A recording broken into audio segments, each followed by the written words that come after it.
하나님의 평안과 인도하심이 우리 성도님들의 삶 가운데 늘 충만하기를 축복합니다. 여러분들, 제가 먼저 질문 하나 좀 드려볼게요. 여러분, 우리의 인생에서 가장 중요한 게 무엇이겠습니까? 물론 이 사람의 가치관에 따라서 서로 다른 대답들이 나올 겁니다. 이 돈이나 명예, 이 건강이나 아니면 자녀가 잘 되는 것, 이런 것들이 중요하다고 말씀하실지도 모르겠습니다. 그러면 여러분, 질문을 조금 바꿔볼게요. 여러분, 우리는 왜 예수 믿습니까? 무엇을 위해서 교회 나오고 무엇을 위해서 거룩한 길을 걸어가는 성도라는 이름으로 이 땅을 살아가십니까? 조금 전에 드린 그 질문의 정답은 모두 다 알다시피 구원받기 위해서, 바로 이겁니다. 구원받고 그에 합당한 삶을 살아가는 것이 이 그리스도인의 본질이기 때문에 그렇습니다. 여러분, 이 그리스도인에게 구원보다 더 중요한 게 있을까요? 이 질문은요, 우리의 인생에 있어서 가장 본질적이고 가장 중요한 질문입니다. 오늘 말씀을 통해서 우리의 인생의 가장 중요한 가치를 다시 한번 마음에 새기기를 축복합니다. 오늘 말씀해 보게 되면요, 이 바울과 실라가 이 빌립보에서 복음을 전하다가 감옥에 갇혔습니다.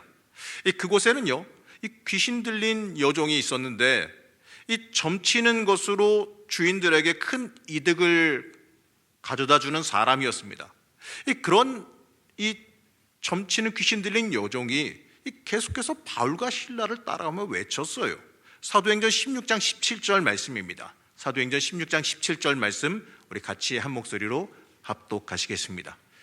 이 사람들은 지극히 높은 하나님의 종으로서 구원의 길을 너희에게 전하는 자라.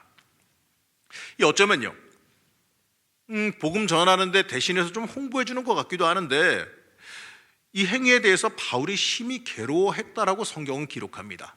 이 복음 증거하는 자리에 여러 날 동안 따라다니면서도, 이 홍보하면서도 자신은 전혀 이 구원받으려고 하지 않는 것을 보게 되면 이 도움 주려고 했던 건 아닌 게 확실합니다. 결국 바울은요, 예수의 이름으로 이 여인에 들린 귀신을 내쫓습니다. 이 귀신에 붙들린 불쌍한 영혼을 구한 것이니까 어떻습니까? 참 좋은 일 아니겠습니까? 그런데 문제가 발생했습니다. 이 문제는요, 이 여종으로 인해서 많은 이득을 보던 그 주인들이 분노하여서 바울과 실라를 음해하여 고발했습니다. 그 고발의 결과 바울과 실라는 많은 매를 맞고 옥에 갇히게 됩니다.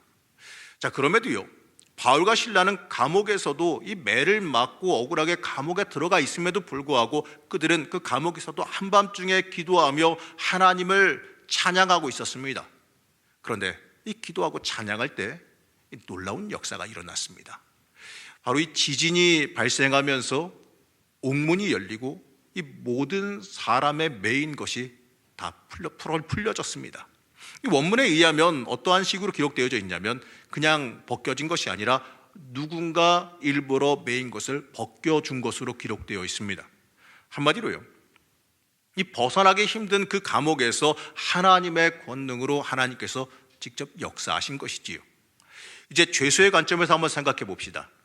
어떻습니까? 매인 것도 풀리고 감옥문도 열렸습니다. 밖이 혼란하여서 지키는 사람도 별로 없습니다. 그럼 어떻게 하면 될까요? 그냥 나가서 도망가면 됩니다. 지금과는 다르게 그 도시를 떠나서 멀리 그냥 도망만 가면 잡을 방법도 없어요. 그냥 멀리 가서 그냥 그대로 살면 됩니다. 나가면 그만인 상황입니다. 문제는 뭐냐면, 이 감옥을 담당하던 간수의 관점에서는 문제가 생겼습니다. 이 지진이 일어나서 감옥당이 흔들리니 놀라서 감옥에 왔습니다. 와서 보니까 어떻습니까? 감옥 문이 다 부서져서 열려 있어요. 현실적으로 생각해 보게 되면 이 죄수들이 이 감옥 문이 열렸으니까 도망하는 게 당연하니까 이제 큰일이 난 겁니다. 이 일에 대해서 문책을 당하면 이제 큰일이 납니다. 이때 당시에 법에 의하게 되면 이 죄수들이 도망하게 되면 그 죄수들의 그 받아야 될 형벌과 형량을 그 지켜야 되는 간수가 다 감당해야 됐습니다.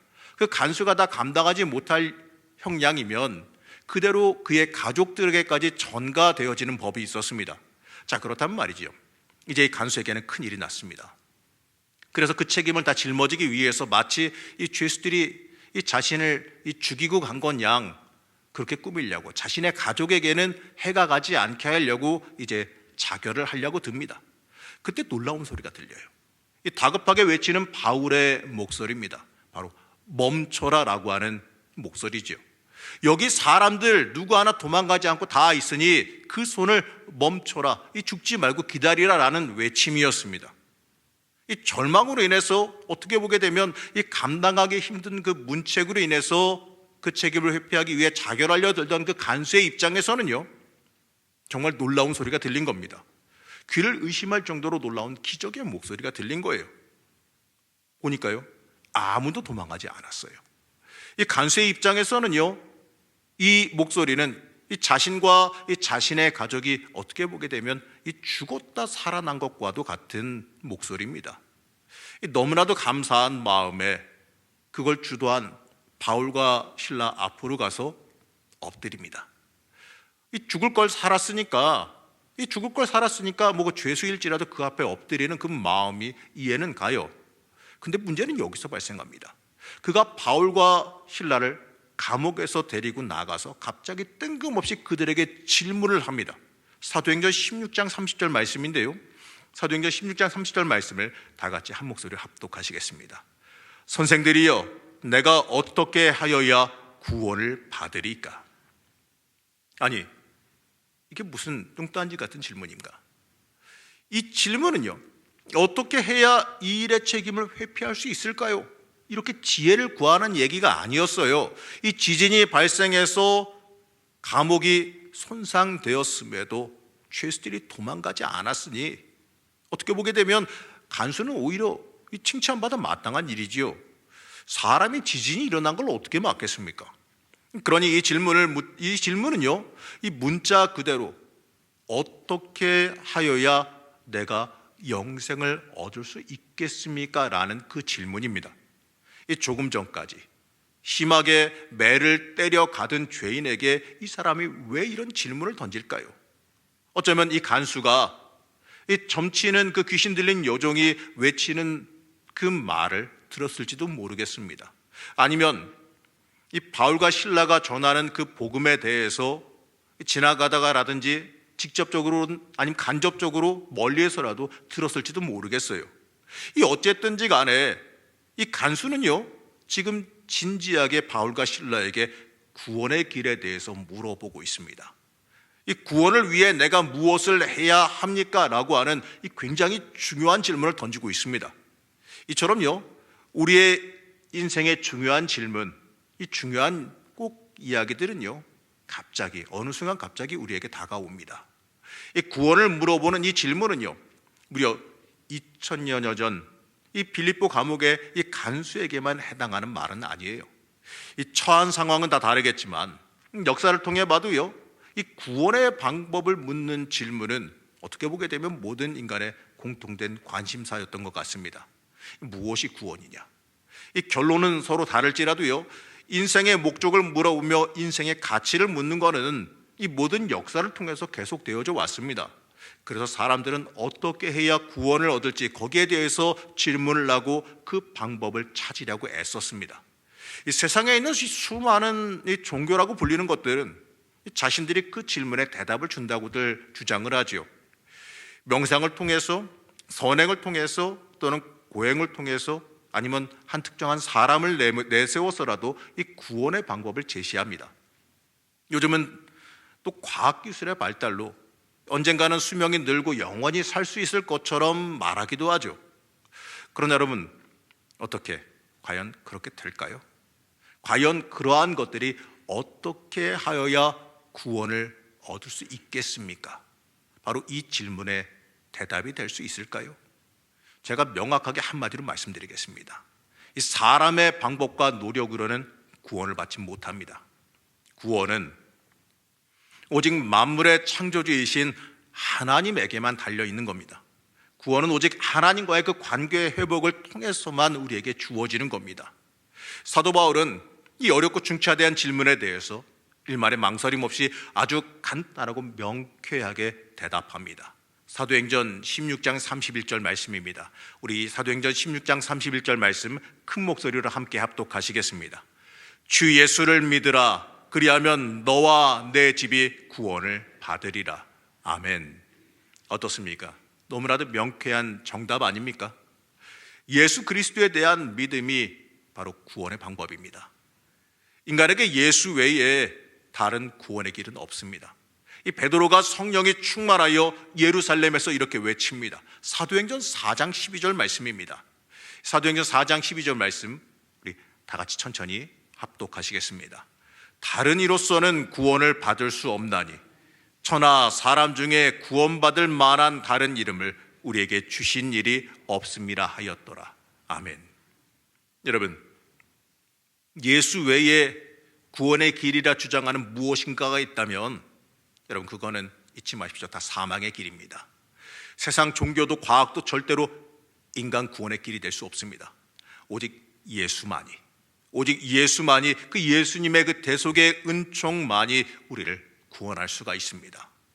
우리의 죄로 인해서 하나님과 멀어진 우리를, 하나님과의 관계가 깨어진 우리를 그 예수께서 대속의 은총으로 십자가의 은혜로 우리를 구원해 주셨습니다. 깨어진 하나님과 우리와의 관계를 이어주셨습니다. 그 무엇으로도요 인간의 그 죄의 문제를 대신해서 해결해 줄 수가 없습니다. 예수님의 그 대속의 은총 외에는, 그 십자가의 은혜 외에는 그 무엇으로도 우리를 대신할 수가 없습니다. 그렇기 때문에 우리는요 오직 예수 외에 다른 무엇이 우리를 사로잡게 만들어서는 안 됩니다. 문제는 이 내용을요 우리가 너무나도 잘 알고 있다는 것이지요. 그런데 이 아는 데서 멈추는 게 문제다 이겁니다. 사랑하는 성도 여러분, 주 예수를 믿는다는 게 무엇이겠습니까? 믿는다는 것은요 여러분 지식에서 그치는 것이 아닙니다. 이 귀신 들린 여종도 이 바울과 실라가 구원의 길을 전하고 있음을 지식적으로도 너무나도 잘 알고 있었어요. 하지만 어떻습니까? 그게 전부 아니었습니까? 귀신을 쫓아내기 전까지는 그게 전부였습니다. 그냥 지식에만 머물러 있었어요. 여러분, 구원의 길은 귀신도 잘 알아요. 문제는요 지식으로 알고 마는 데 있다는 거죠. 에베소서 2장 8절은요 믿음에 대해서 이렇게 말합니다. 너희는 그 은혜에 의하여 믿음으로 말미암아 구원을 받았으니 이것은 너희에게서 난 것이 아니요 하나님의 선물이라. 물론 지식도 중요하죠. 그러나 지식에서 그치면 안 됩니다. 유명한 스펄전 목사님은 본인의 책에서 믿음 자신 있게 대답하라고 하는 한 책에서 믿음에 대해서 이렇게 말합니다. 이게 굉장히 인상적이에요. 믿음은 우리가 복음을 신뢰하는 행위이다 이렇게 말합니다. 신뢰는 믿고 맡기는 것 이거죠. 여러분 지금 의자에 앉아 계시지요. 의자에 앉아 계시면서 어떻습니까? 불안하십니까? 아니면 편안하십니까? 의자가 여러분의 체중을 다 받아주고 버텨줄 거라는 그 믿음이 있으니까 여러분 의자에 잘 앉아 계시는 거 아니겠습니까? 그 의자가 내가 앉으면서 이거 무너질 것 같은데 이런 불안한 마음이 있으면 어때요? 그 의자 앉아 계실 수 있겠습니까? 불안해서 아마 언제 무너질지 모르니 좌불안석이 되시거나 아니면 다른 데 가서 앉거나 아니면 서 계시거나 이럴 거예요. 앉아서 무너진다면 그거 뭐하러 앉아 있습니까? 마찬가지로요 내 인생을 하나님께서 받아주시고 책임지실 것을 믿기 때문에 그 하나님께 내 인생 맡기며 살아가는 게 신뢰라고 하는 겁니다. 여러분이 그 의자가 안 무너질 걸 신뢰하니까 지금 앉아있듯이 우리의 인생을 하나님께서 주관하시고 받아주실 걸 믿기 때문에 우리가 하나님을 신뢰하며 믿음으로 살아가는 겁니다. 그게 바로 영적인 신뢰라는 겁니다. 예수 그리스도를 믿는다는 것, 예수가 구원자시라는 것을 믿는다는 것은요 이 죄로 인해서 하나님과의 관계가 깨어져 구원에 이르지 못하는 내가 바로 예수 그리스도로 말미암아 하나님과 관계가 회복되어 구원받게 된다는 그 사실을 믿는 겁니다. 내가 믿으면, 내가 예수 믿으면 구원받음을 신뢰하는 게 바로 그게 믿음입니다. 이 믿음의 삶은 내 삶을 하나님께 드리며 하나님이 인도하시는 대로 하나님의 뜻에 맞춰 살아가는 삶이에요. 알고 끝나는 게 아니라 믿을 때 우리는 구원에 이르게 됩니다. 혹시라도 이 구원의 길을 그저 지식에만 머물게 만드는 무엇이 나에게 있지는 않습니까? 혹시라도 내 인생의 주도권을 하나님께 드리기를 망설여지는 부분이 하나 있습니까? 혹시라도 물질이나 이 세상적인 평안이나 이 세상의 즐거움이 더 좋게 여겨지시지는 않습니까? 하나님께 내 인생을 신뢰하며 맡기기에 때때로 손해보는 일이 많게 여겨지시나요? 자, 그렇다면요, 바울이 에베소에서 행한 이 고별 설교를 주목해 봐야 됩니다. 사도행전 20장 22절에서 24절 말씀을 보게 되면 이 사도 바울이 이 로마로 향하기 전에 에베소 장로들에게 고별 설교를 냈습니다. 이 말씀을 함께 다 같이 보시겠습니다. 우리 다 같이 22절에서 24절 좀 길긴 하지만 중요한 말씀이기 때문에요, 천천히 합독하시겠습니다. 보라, 이제 나는 성령에 매여 예루살렘으로 가는데 거기서 무슨 일을 당하는지 알지 못하노라.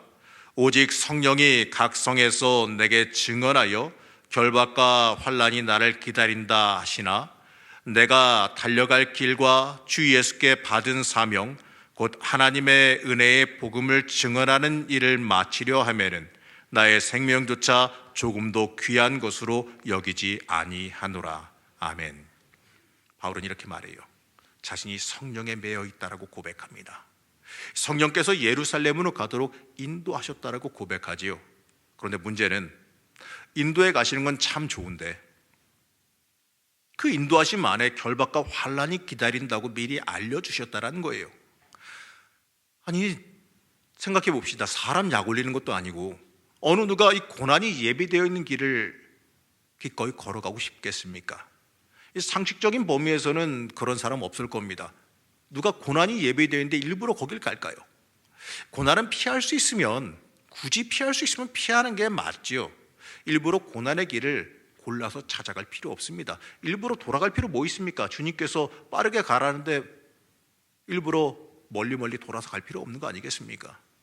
그런데 바울에게 이 고난이 예비되어 있음도 말씀하시면서 그곳으로 가라 그래요. 바울이 예루살렘에 간다고 하자 이젠 많은 사람들이 그를 뜯어 말립니다. 사도행전 21장 4절 말씀과 21장 10절에서 11절 말씀을 제가 읽어보면 이렇습니다. 4절 말씀을 보게 되면 제자들이 찾아 거기서 이래를 머물더니 그 제자들이 성령의 감동으로 바울더러 예루살렘에 들어가지 말라 하더라.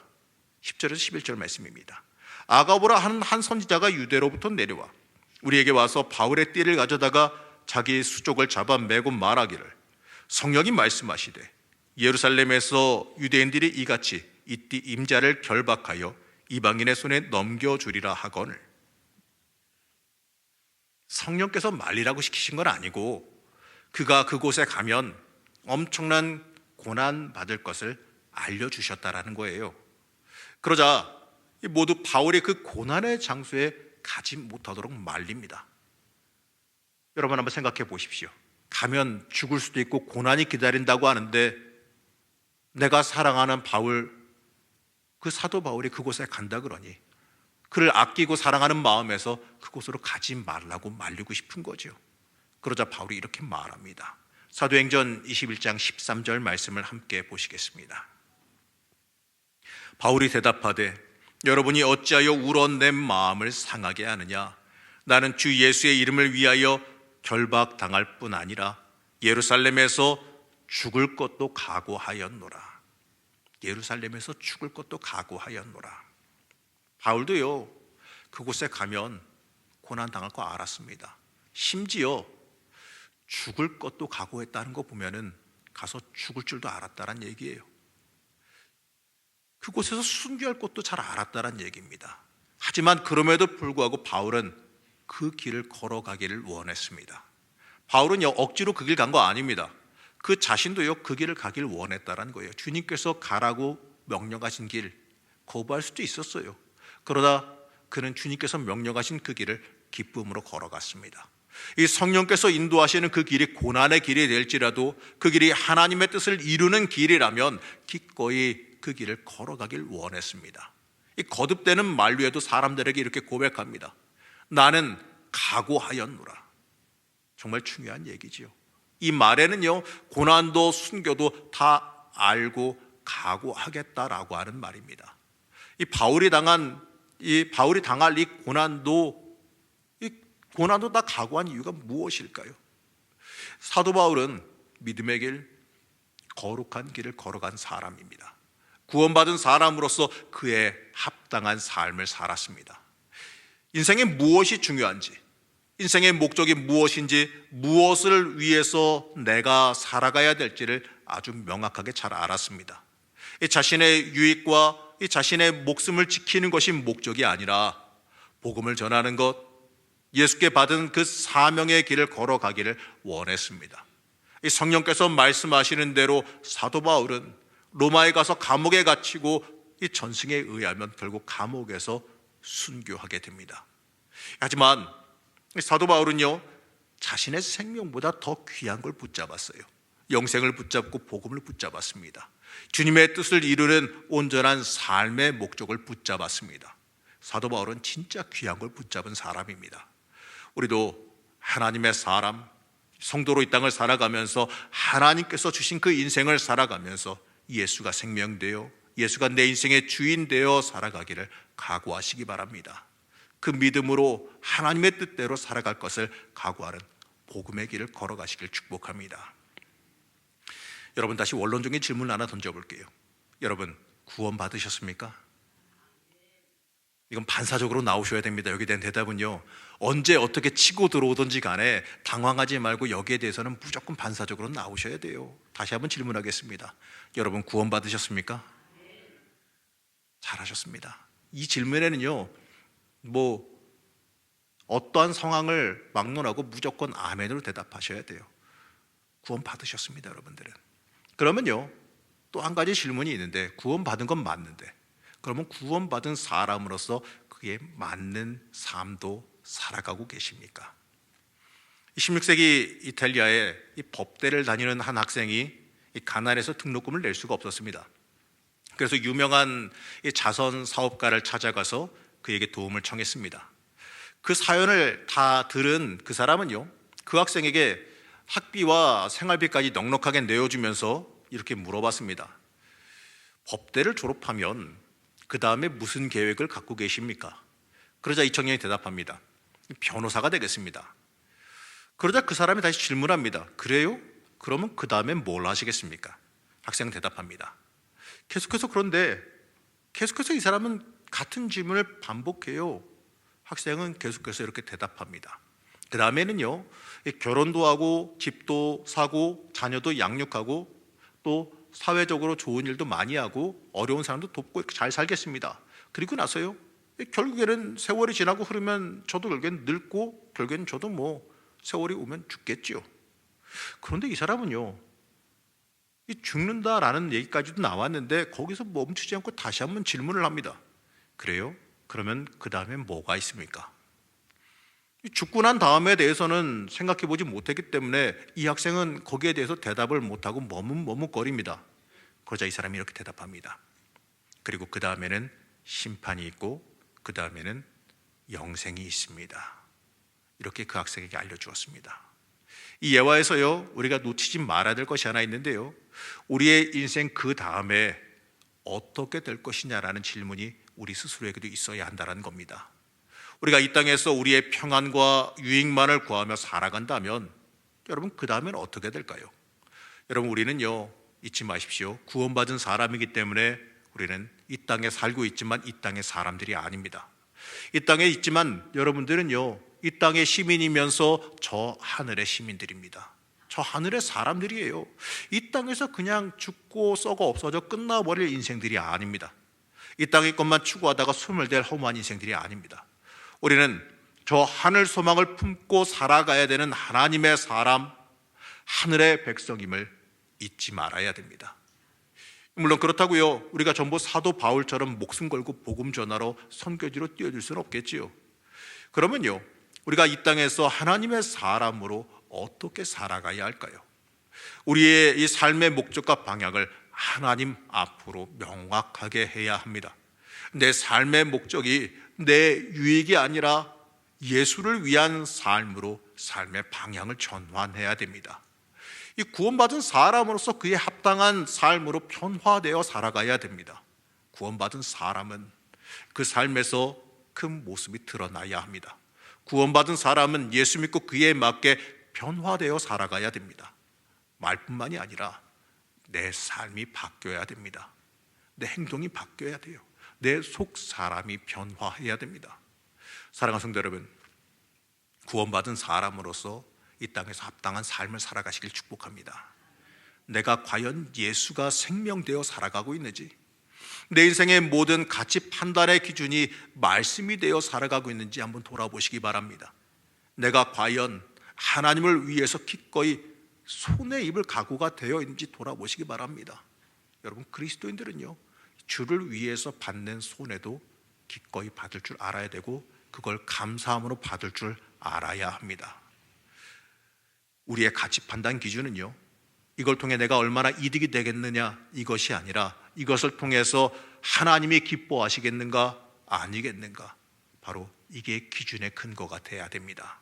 내 이름을 높이기 위한 삶이 예수의 이름 높이기 위한 삶으로 변화되기를 축복합니다.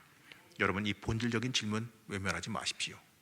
오늘 말씀에서 간수는 어떻게 하여야 구원을 받겠습니까? 이렇게 질문했습니다.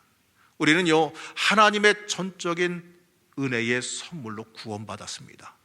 문제는 그 유일한 조건, 주 예수를 믿는 삶, 그 삶을 살아가느냐, 이 문제입니다. 예수를 주인 삼고 살아가느냐, 이 문제입니다. 여러분, 오늘은 종료주일입니다. 내일부터는요, 예수님의 순환당하심, 내 죄 사하기 위해서 이 당하시는 그 고난을 묵상하는 주간이 시작됩니다. 예수님께서 종료주일에 예루살렘에 입성하신 이유가 뭘까요? 여러분, 우리를 구원해 주시기 위해서 아니겠습니까? 예수님 맞이하며 호산나 호산나 외치던 사람들, 그 사람들은요, 이 자신의 목적과 이익을 위해서 예수님을 호산나 호산나 외친 겁니다. 자신의 이익과 목적을 예수님께서 대변해서 이루어 주시기를 원했기 때문에 그들은 호산나 호산나 하면서 왕이 오셨다라고 외친 거예요. 하지만 예수님은요, 우리에게 예수를 주인 삼고 살아가는 삶을 살기를 원하셨습니다. 여러분, 부디 단순히 구원에 대한 지식이 충만한 사람에서 그치지 마시기를 축복합니다. 온전히 주 예수를 믿는 그 믿음으로 변화하여 하나님께서 기뻐하시는 삶을 살아가시기를, 온전한 구원받은 사람으로 살아가시기를 시간 간절히 축복합니다.